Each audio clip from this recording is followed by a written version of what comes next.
Hi guys. So this week we're going to work on comma rule number 4, which marks the halfway point of the comma rules that we're going to work on this year. So you'll need a note card or your piece of notebook paper, and you're going to write down comma rule number 4, which is slightly harder than some of the other comma rules that we've done. So comma rule number 4 says, there we go. Use a comma to separate any word or phrase from the rest of the sentence that is not essential to the sentence's meaning. This phrase usually provides extra information about the subject. For example, my brother, comma, a 26-year-old male, is watching TV. So that section within the commas, a 26-year-old male, is considered non-essential information or non-essential clause. And so for that reason, it gets put within the commas. If it was just my brother is watching TV, you wouldn't need any commas because all of the information would be considered essential. So pause the video now if you need a second to write down this comma rule, which you do. So pause it. Okay, so presuming that you are now back and you have written this down, let's go through a couple of examples. So this example right here, Gloria, who lives next door, is my best friend, is an example of a non-essential clause.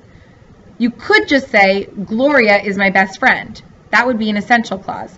But because you add in who lives next door, that's the non-essential information or the non-essential clause. So I'm going to put a comma after Gloria and a comma after door.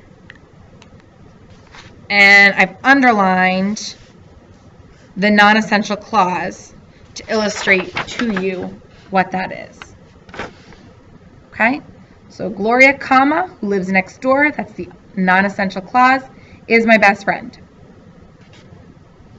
Sometimes, though, we have just essential clauses. So they contain information that is totally pertinent or important to what we're trying to say. So we don't put any commas in those.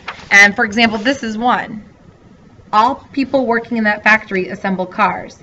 There's nothing in there that's non-essential. Okay, to me, I sort of think about like a side conversation. So like if you're talking to your friend and you say, Jordan, my brother, works at an architect firm, that my brother part is the non-essential piece. It's kind of like, you know, FYI. Or when I talk to Courtney and I say, my friend Sam, you know, so I went to the movies with my friend Sam, you know her, and then move on. Okay, so it's that side sort of information.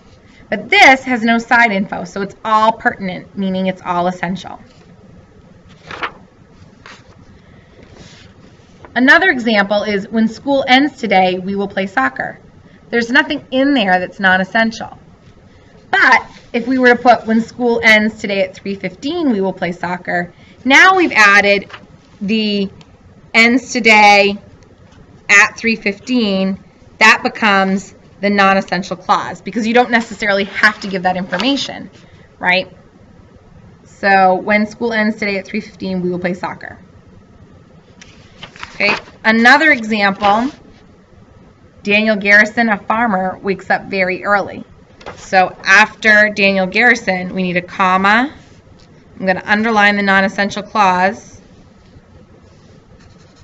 I kind of messed up. Sorry, guys. So I should have just underlined a farmer.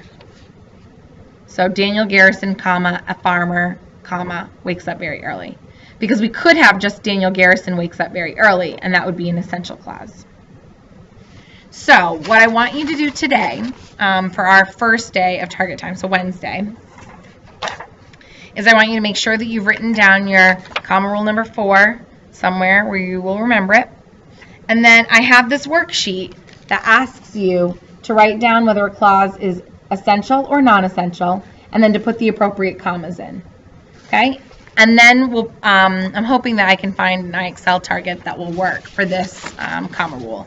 Next week, we'll probably do a review of all 4 comma rule types, and then we'll move into comma rule number 5. Thanks, guys.